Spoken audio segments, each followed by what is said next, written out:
susi para sa AP Bren. Yeah, that's true. Yun lang yung medyo malaking concern for TLPH, no?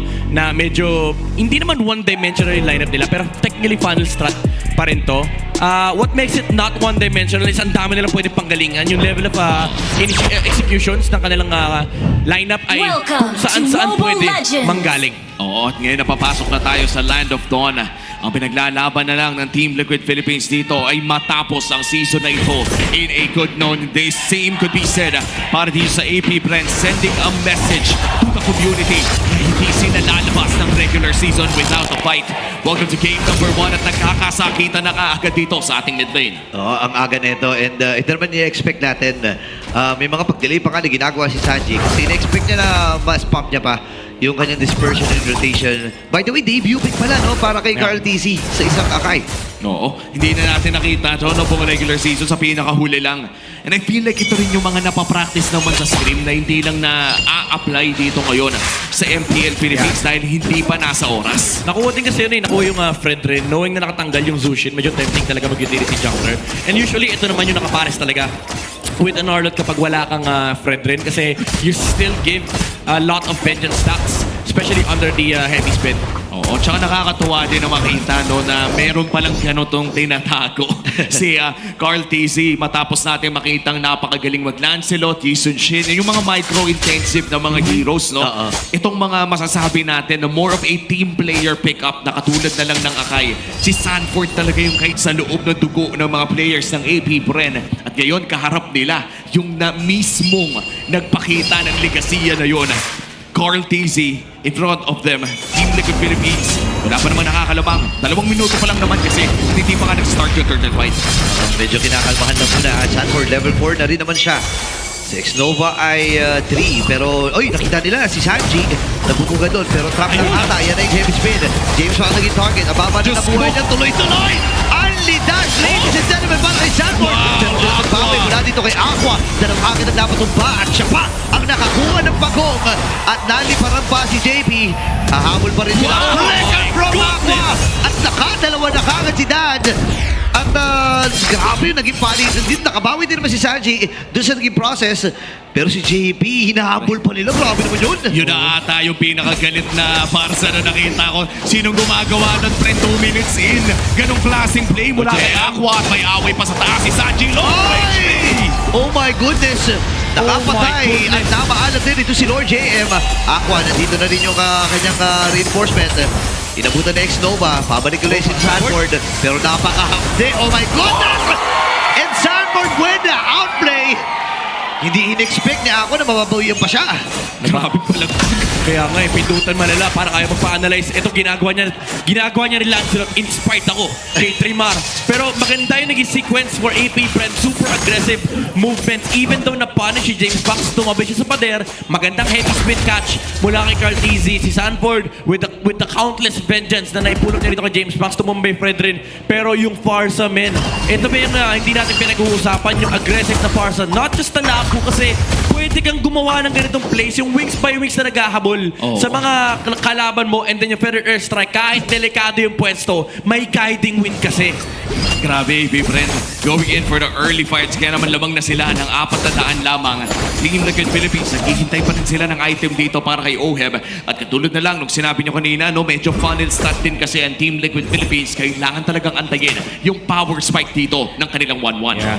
Ang maganda rito for AP Bren is tumataba yung primary hero nila to deal with the win condition of TLPH. Meron ng glowing wand yung Farsa. So this will reduce some of the shields na meron dito yung TLPH. Even yung healing capacity ng kanilang mga heroes. And that is effective against the Louis and of course yung Arnold and Sanford. Lalo pat naka-brave smite silang dalawa. Oo, at ito na yun, no, na second turtle of the game. Ang pinakaunang pagongay na punta sa AP Bren matapos ng napakagandang play mula dito kay Aqua. Ay, wait lang, iba ang binabalak. Ayan na si Shizu, ito na yung portal. Pero tataka sana si Shizu, kaya ang dami kasi. And the better is from Aqua. At si Lord JM ang nakakuha noon, 2 ang napatay para dito sa Team Liquid. Pero hinahawakan pa rin ni Carlito ang pagong. Pero sabi niya, okay, atras muna tayo ng saglit. Available na rin itong Circling Eagle actually dito na Xnova. So pwede silang pumasok. Ito na, dami tawan. Si Sanford na nagiging Medyo na-late lamang yung heavy spin mula dito kay Carl Easy. Pero nakabawi naman si Sanford. Jeff. Tatlo na. Apat na actually ang nakukuha niya kill. Pero mamamatay din si Shizu. Pasok din si Sanford. James Parks. Ay walang tinamaan kundi si Carlito lamang. Pwede Ursa ibibigay din si Aqua. At si JP ay mapapatay. Nakalipat si Oheb pero wala pa masyadong damage. Aqua is on fire, pero mukhang si James Pax naman ang sunod na inaanda ng Sanford. Pick na ito. At papalaban pa na nga dito si Exo. Mamahanap ni si Sanford at mamamatay na yung Arlott. Men, At ano ba to? Walang tigil na patayan sa mapa. Alam mo, ang masasabi ko lang doon, si Carl Tizzy ginamit niya yung heavy spin sa gitna ng pagong, tsaka kay Fred rin. Kaso, nag-right turn si James Punks. Isa sa mga moves niya, hindi ko kailangan dikitan yung Akai. Kailangan ko lang nasa retribution range nung turtle. And then after nun, nagsutungan na sila, nagpindutan na. Sanford, napakaraming vengeance, ginagawang Lancelot yung kanyang hero. Grabe binawi ng larong ito yung Game 3 ng TNC Oo, versus na. Onyx Philippines. Yun ay 5 kills ng atang ating natunghayan hanggang Oh, eight natapos naman, na. eight naman. 8 kills. At ngayon nakakakita po tayo ng 17 kills within 6 minutes. Oo. Ang lala ng diferensya ng laro na to sa Game 3 kanina. pindutan talaga kung pindutan eh, no? And ang nakakatakot na dito, nakakapodo si Sanford. And nakita naman natin yung performance si Sanford ng mga early portions, ng mga early 3 to 4 minutes. Napakarami mga vengeance dash. And si Oheb actually, isa rin sa mga kailangan nilang bantayan dito, lalo na Uy, si James taas. Punks, parang siya ang tinitingnan. Okay, may binalak lamang kay Lord JM pero mukhang hindi natuloy ang balak dahil magkakaroon na rin naman ng pagong 10 seconds from now. That's gonna be the last turtle of the game. At mukhang malalaman din naman ni Lord JM na maraming nag-aabang sa kanyang paglabas dito sa XP lane. About siyang magbigay ng vision dito sa may turtle. Is able to control of that push, retake it away from TLPH. Pero isa sa mga kailangang isipin din ng EP Bren is yung feeling na parang kahit may Moskov ka, it doesn't matter kasi yung 1-1 parang Moskov din because of the chip. Oo, ang bilis ng tawagin, no? Tapos, invulnerability, nakakayahan niya, no? Kapag nakross both tank siya. Pero papasok si Lord JM, gagamitin niya yung kanyang bravest fighter. Ang babad na ng buhay ng Pagong. Pero papasukin si Carlito. Naku po na pin down. Heavy spin ay gagamitin na niya. Liligtas niya dito si Sanji. Pero si Sanford ay palaman talaga. Okay, may sasama na. Nandun yung namatay. Itong Pagong at ako ni Aqua. Ngayon may ipit ako si Lord JM. Masyado na malalim. Pero may nangyayari sa kabilang panig. Kasi si JP ay pinagtutulong-tulungan. Sanford ay buhay pa rin naman. Pero free hit lang sa Shizu. Ibibigay na nila si Sanford. Grabe nagiging action na ito. Wala talagang tigil, pre. Magbe-20 na to. 19 kills in 8 minutes. Pero si Aqua pa rin ang makakakuha ng pagong. 2 out of 3 turtles. Si Aqua ang nakasecure. Okay, Feather siya ginabitawan. Ayun na, sinatid na. Doon sa kaligtasan. Eh dito talaga yung ginagawa ngayon ng AP Brin eh. Hindi natatakot si Aqua kasi may susundo naman sa kanya eh. Kaya nga, Aqua on the flow for AP Bren. Ayaw magpaana like James Max sumi-invade. Oh, retribution eh, ginamit niya. Guiding Buti wing. na lang, may Cyclone Aiden. Ayun na. At nandun yung heavy spin. Si Aqua ay palipad-lipad. Mamamatay siya dito ni Sanford. At ang samulo din si Exno, mahabulin siya. Shizu versus Oheb. Pokes from Aqua. Pero yung trigger na ginamit niya, masyado atama-tama. Ay, ay, ay. Nagamit din! Buti na lang yun din sa kapatay pa. Itong si Oheb, Shizu free lang. At yung final slash. Wala atang patakas dito si JP. At siya Ayun na. mapapatay sa kamay dito ni Lord JM.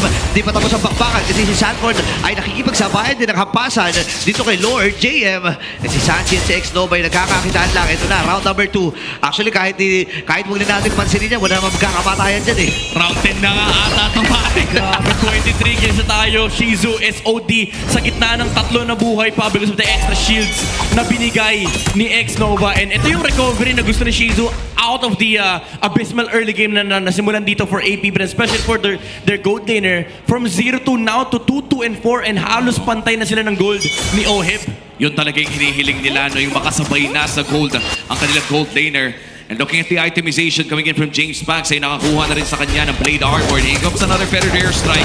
Pero bukas si Lord JM ay matarap na. Flicker magagamit. Flicker din mula kay Sanford. Tapos nilipad na yung Matilda. Grabe yung sagutan dito, men. Lord ay available na. Actually, papunta na nga doon ang TLPH. Pero may mga pinaplano pa dito ang Team Liquid kasi sa itaas may ginagawa na rin si Oheb. Okay, tutuloy na tayong Lord. Here comes the diversion play. Kita. RTC nagpakita na. Iikot na nga pa agad. Okay, Lord JM ay humabol na. Andun yung lashing. Wala tinamaan. RTC masyado na malalim. Heavy spin ay binitawan na. Pero ang batang nakuha, no? James Fox ay mamamahalap din sa naging proseso. Boy pa si Oheb dito, yung pokes from Oheb, Aqua. oh! Kaya lang din nakakayanin yung magical damage mula dito kay Aqua. Aatras muna ata ang Team Liquid. And matagumpay ang pagkuha nila sa Lord. Grabe yung crossover ni James Fox, pero mas malala yung kanyang final stats. Pero malala ito kasi hindi matapos yung team fight. Wala na. Tama na. Sabi ni Nova, halika dito.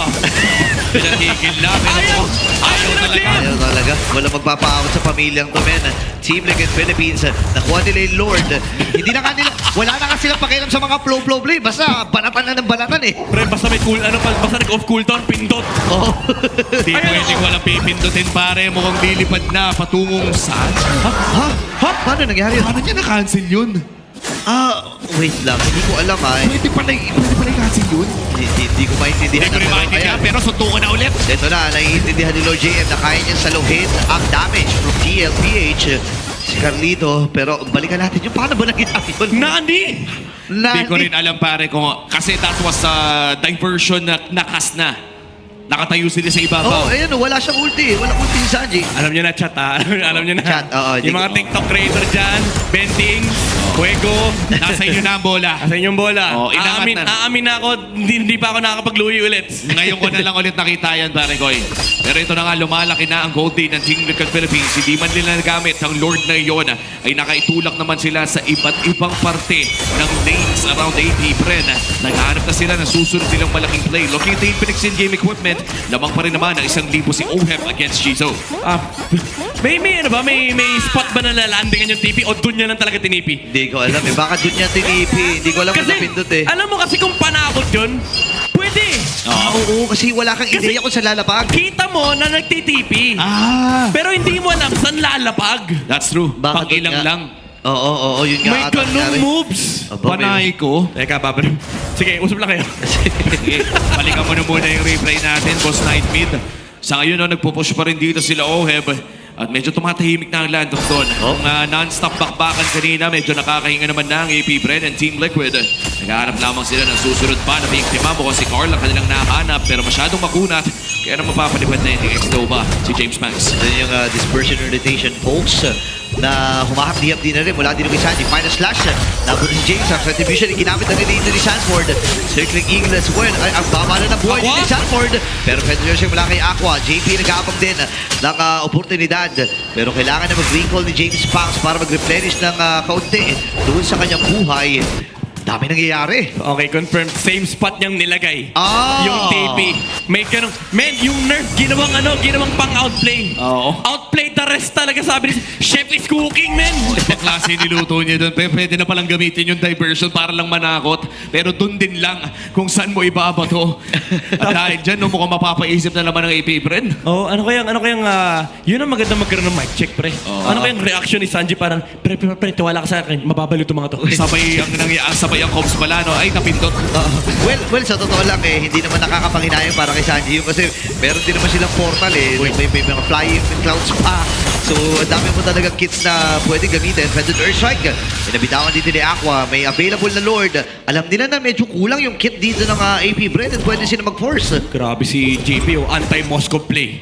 Ayan Sabi na niya, naman. ilang beses na kami namomoscowan.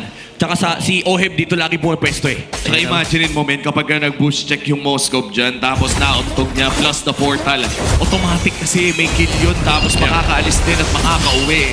Dahil dyan, no, mayroon ng mid-lane turret ang side ng Team Liquid Philippines. Babalik na naman sila dito sa Lord. 14 minutes in, tumahimik na ang Land of Dawn, pero nag-iingay na ang Team Liquid Philippines sa Lord.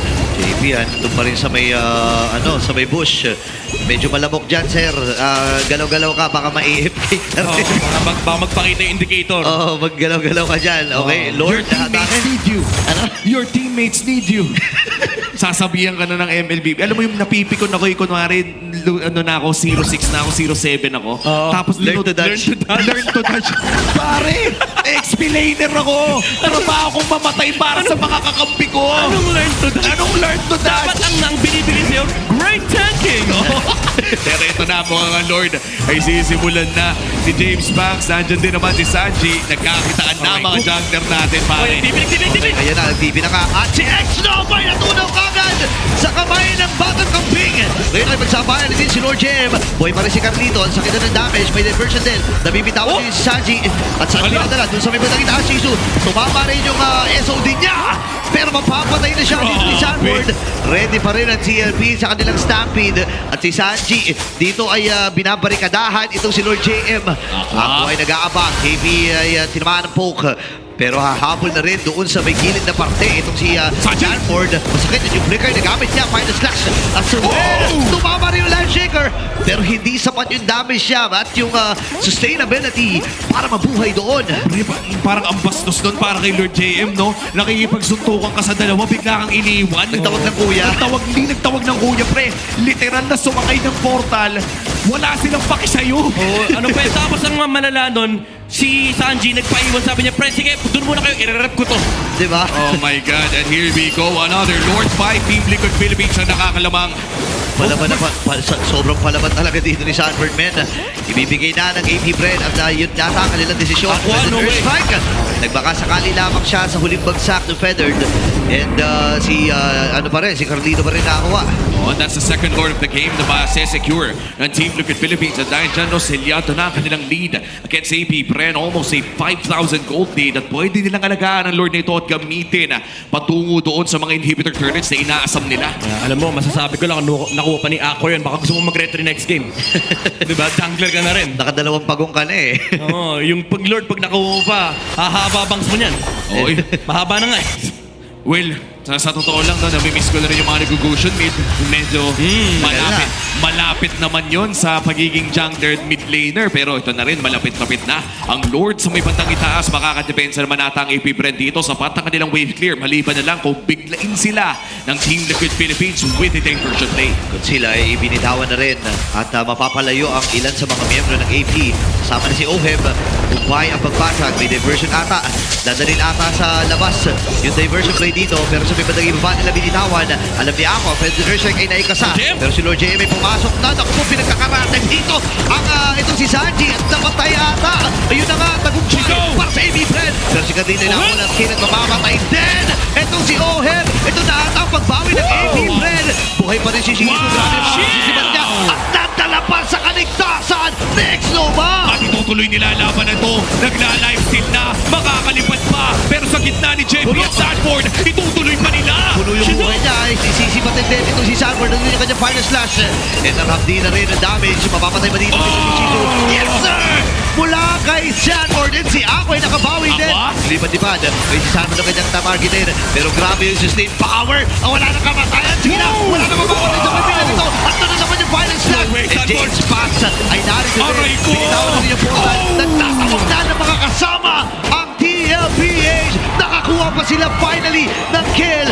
At si X-Nova ay aatras na. May diversion play pa na mangyayari. Ang daming mga nagaganap dito. At si Sanji na ata yung sunod na biktima. Lord and JM. Pero nandyan si Sanford. Huwag kang kasansanduko ko.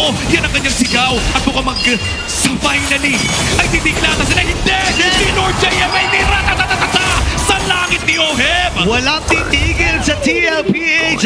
Grabe yung stampede. Grabe yung aksyon. At ang AP Bren nag-aantay pa rin ng kanilang mabubuhay na kakampi. Masyado pang patagan ang death timer dito. May mga minions pa sila kasama. Simple kikil na bitawan na rin. For Sanford, ready na ata sila. Tumama yung sipat mula kay Shizu. Pero re-respetuhin na ng TLPH kasi pabuhay na rin naman si James Pax. Pero teka lang, may ulti si JP dito. Meron.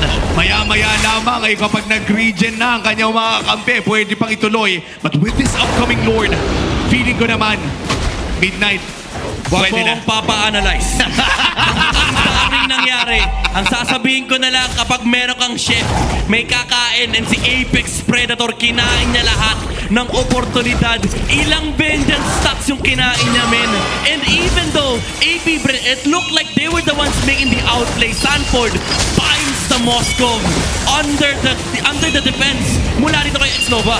Grabe, tinutuloy na nga ng AP Bren ang Lord na ito. Sanford. Uy, 50-50 pa, ha? JP sa likuran. Si Shizu ata magiging down pero siya ay nasibat.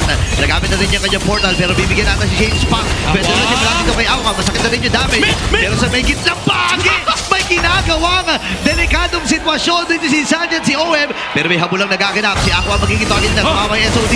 Pero napakasal din damage mula kay Shizu. Pero nagpunaw siya. Sanji din nagamit ang kanyang Winter Crown. Meron pa siya dispersion rotation. Pero mabubuhay ata dito si Shizu. Nakalikan pa at buhay pa rin si Sanji. Pero not for long. Dahil mapapatay na siya dito si Shizu. Oh my goodness, wala na, pindutan na malala talaga to. Wow! Nakikita ko na ang lahat. Well, di ko pala pwede sabihin yun. May ganito pa rin. May ganito pa rin. At tignan mo naman yung mukha ng mga players natin. Napakakalmado pa rin nila despite all of the action na nakita natin for the past 5 minutes ng laro natin. It is already an evolved Lord. Looking at the Infinix in-game equipment, may mapapansin ba tayo? Yung ang mapapansin natin, yung dalawang marksman hirap na kasi ang daming blade armor sa totoo lang, ang daming tatangke, may shields pang extra mula sa AP Bren. Pero ang madaya kasi for TLPH, nasusustain sila ng Carl. Napakahapdi ang ating heavy spin ay gagamitin. Pero hindi yung si Banta. Buti na lang nandun sa may madaling kuran. Itong si Sanford, Copy of Immortality. Nandun yung Fire Stars pero hindi tumama. Kaya lang tatamaan siya ng take mula dito kay Ohem. Di pa tapos ata, mananagasa dito na TLPH. So anak mo na sa X-Nova. Pero si Lord Jim ay aarangkada na rin. And Ohem with a double. Nagamit din yung Winner's Crown. Pero kailangan James makinabol pa rin talaga. Team Liquid Philippines talagang sinasagasaan na dito ang AB Bren at mauubos ang AP Bren.